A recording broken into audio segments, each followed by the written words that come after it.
Hi friends, welcome to my channel. അപ്പോൾ ഇന്ന് നമ്മൾ ചെയ്യാൻ പോകുന്നത് apple French toast roll ups ആണ്. ഇത് വളരെ സിമ്പിളായിട്ടുള്ള ഒരു റെസിപ്പിയാണ്, അതുപോലെ വളരെ ടേസ്റ്റിയുമാണ്. ഇനി നമുക്ക് ബ്രേക്ക്ഫാസ്റ്റ് ആയിട്ടും അല്ലെങ്കിൽ സ്നാക്കായിട്ടും ഒക്കെ സെർവ് ചെയ്യാവുന്നതാണ്. കുട്ടികൾക്കൊക്കെ വളരെ ഇഷ്ടപ്പെടുന്ന ഒരു സ്നാക്ക് കൂടിയാണ്. എപ്പോഴും അവർക്ക് ഒരേപോലത്തെ സ്നാക്ക് ഉണ്ടാക്കി കൊടുക്കുമ്പോൾ ഒരു മടുപ്പ് തോന്നും. അപ്പോൾ ഒരു ചേഞ്ചിന് നമ്മൾ ഇങ്ങനെ വളരെ ടേസ്റ്റി ആയിട്ടുള്ള, അതേസമയം വളരെ ഡിഫറെൻറ്റും ആയിട്ടുള്ള ഈ സ്നാക്ക് ഇടയ്ക്കൊക്കെ ഒന്ന് ഉണ്ടാക്കി കൊടുക്കുക. അവർക്ക് ഒത്തിരി ഇഷ്ടപ്പെടും. നമുക്ക് റെസിപ്പി സ്റ്റാർട്ട് ചെയ്യാം. അതിനായിട്ട് ഒരു കടായി സ്റ്റവിലേക്ക് വെച്ച് അതിലേക്ക് ഒരു 1.5 കപ്പ് തൊലിയൊക്കെ കളഞ്ഞ് ചെറുതായി അരിഞ്ഞ് ആപ്പിൾ ആഡ് ചെയ്ത് കൊടുക്കുക.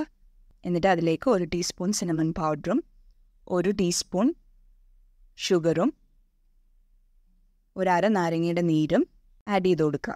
ഇത് ഒരു മീഡിയം ഫ്ലെയിമിൽ നന്നായി സോട്ട് ചെയ്ത് കൊടുക്കുക. ഇപ്പം നമ്മുടെ ആപ്പിളൊക്കെ സോഫ്റ്റായി വന്നിട്ടുണ്ട്. ഇത് ചൂടാറാനായിട്ട് കുറച്ച് സമയം ഒരു സൈഡിലേക്ക് മാറ്റി വയ്ക്കുക. എന്നിട്ട് നമുക്ക് ആവശ്യത്തിനുള്ള ബ്രെഡ് സ്ലൈസസ് എടുക്കുക. ഇവിടെ ഇപ്പോൾ ഞാൻ 6 ബ്രെഡ് സ്ലൈസസ് എടുത്തിട്ടുണ്ട്. ഇനി നമുക്കൊരു കട്ടിംഗ് ബോർഡിൽ വെച്ച് അതിൻ്റെ ക്രസ്റ്റൊക്കെ സ്ലൈസ് ചെയ്ത് മാറ്റാം. ഈ സൈഡ്സൊക്കെ കട്ട് ചെയ്ത് കളഞ്ഞാൽ മാത്രമേ ഇത് പെർഫെക്റ്റായിട്ട് നമുക്ക് റോൾ ചെയ്തെടുക്കാൻ പറ്റുള്ളൂ. അങ്ങനെ നമ്മുടെ 6 സ്ലൈസസും നമ്മൾ ക്രസ്റ്റൊക്കെ കട്ട് ചെയ്തിട്ടുണ്ട്. ഇനി നമുക്കൊരു റോളിംഗ് പിന്നെടുത്ത് അത് നന്നായി പരത്തിയെടുക്കാം. ഒരുപാട് ബലം കൊടുത്ത് പരത്തരുത്, വളരെ സോഫ്റ്റായിട്ട് എന്നാൽ നന്നായിട്ട് പരത്തി കൊടുക്കുക. അപ്പോൾ 6 സ്ലൈസസും നമ്മൾ നന്നായിട്ട് പരത്തിയെടുത്തിട്ടുണ്ട്. ഇതൊരു സൈഡിലേക്ക് മാറ്റി വയ്ക്കുക. എന്നിട്ട് കുറച്ച് ക്രീം ചീസ് എടുക്കുക. അതിനുശേഷം ഓരോ സ്ലൈസും എടുത്ത് അതിലേക്ക് ഈ ക്രീം ചീസ് സ്പ്രെഡ് ചെയ്ത് കൊടുക്കുക. ഹോം മെയ്ഡ് ക്രീം ചീസിൻ്റെ റെസിപ്പി ഞാൻ മുന്നേ ചെയ്തിട്ടുണ്ട്. വളരെ ഈസിയാണ്. വീട്ടിൽ തന്നെ നമുക്ക് ക്രീം ചീസ് വളരെ എളുപ്പത്തിൽ ഉണ്ടാക്കിയെടുക്കാം. ആ റെസിപ്പി ഫോളോ ചെയ്യുക. നമ്മുടെ 6 സ്ലൈസിലും നമ്മൾ ക്രീം ചീസ് സ്പ്രെഡ് ചെയ്തിട്ടുണ്ട്. എന്നിട്ട് ഓരോ സ്ലൈസിലും നേരത്തെ മാറ്റി വെച്ച കുക്ക് ചെയ്ത ആപ്പിൾ ആഡ് ചെയ്ത് കൊടുക്കുക. ഒരു 1-2 ടീസ്പൂൺ ആപ്പിൾ ഓരോ സ്ലൈസിലും ആഡ് ചെയ്ത് കൊടുത്താൽ മതി. എന്നിട്ട് ഇതായപ്പോൾ നമുക്ക് ഞാനിപ്പോൾ കാണിക്കുന്ന പോലെ പതുക്കെ ഓരോ സ്ലൈസസും റോൾ ചെയ്തെടുക്കുക. ഒരുപാട് ബലം കൊടുക്കരുത്, ഇത് പൊട്ടിപ്പോവും. ഇതായപ്പോൾ കണ്ടില്ലേ, നമ്മൾ 2 സൈഡിലും ഒരുപാട് ബലം കൊടുക്കാതെ പതിയെ റോൾ ചെയ്തെടുക്കണം. അങ്ങനെ റോൾ ചെയ്ത് നമ്മുടെ 6 ബ്രെഡ് റോൾസ് റെഡി ആയിട്ടുണ്ട്. നമുക്കൊരു സൈഡിലേക്ക് മാറ്റിയേക്കാം. എന്നിട്ട് ഒരു മിക്സിംഗ് ബൗൾ എടുത്ത് അതിലേക്ക് 2 മുട്ട ആഡ് ചെയ്ത് കൊടുക്കുക. അതിലേക്ക് 1-2 ടേബിൾ സ്പൂൺ പാലും ആഡ് ചെയ്തതിന് ശേഷം ഇത് നന്നായി ബീറ്റ് ചെയ്തെടുക്കുക. ഫ്രഞ്ച് ടോസ്റ്റിനൊക്കെ നമ്മൾ യൂഷ്വലി ഇങ്ങനെ തന്നെയാണ് ബീറ്റ് ചെയ്തെടുക്കാറ്.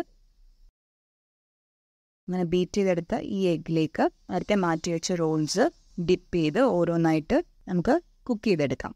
അതിനായിട്ട് ഒരു കടായി എടുത്ത് അതിലേക്ക് 1 ടേബിൾ സ്പൂൺ ബട്ടർ ആഡ് ചെയ്ത് കൊടുക്കുക. എന്നിട്ട് ഓരോ റോൾസായിട്ട് നമുക്ക് ഫ്രൈ ചെയ്തെടുക്കാം. ഇതിൻ്റെ എല്ലാ സൈഡ്സും ഗോൾഡൻ ബ്രൗൺ ആവുന്നിടം വരെ നമ്മൾ തിരിച്ചിട്ട് കൊടുക്കുക. ഇപ്പോൾ കണ്ടില്ലേ, ഞാനിങ്ങനെ റോൾ ചെയ്ത് തിരിച്ചിട്ട് കൊടുക്കുന്നുണ്ട്. നമ്മുടെ റോൾസ് നന്നായിട്ട് കുക്കായിട്ടുണ്ട്.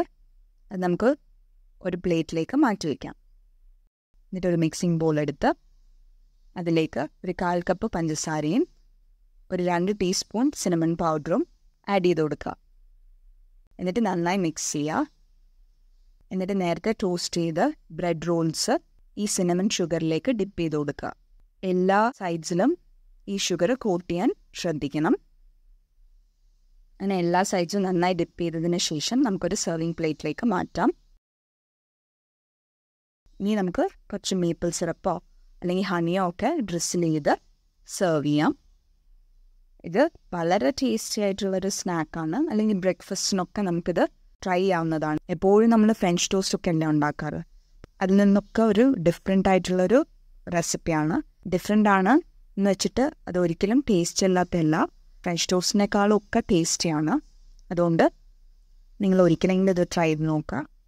ഇത് കുട്ടികൾക്കൊക്കെ വളരെ ഇഷ്ടപ്പെടും. കുട്ടികൾക്ക് മാത്രമല്ല, എല്ലാവർക്കും, മുതിർന്നവർക്കും ഇത് വളരെ ഇഷ്ടപ്പെടും. അതുകൊണ്ട് ഒരിക്കലെങ്കിലും നിങ്ങൾ ഈ റെസിപ്പി ട്രൈ ചെയ്യുക. ഈ വീഡിയോ ഇഷ്ടപ്പെട്ടു എന്ന് വിചാരിക്കുന്നു. ഇഷ്ടപ്പെട്ടാൽ ലൈക്ക് ചെയ്യുക, ഷെയർ ചെയ്യുക, സബ്സ്ക്രൈബ് ചെയ്യുക.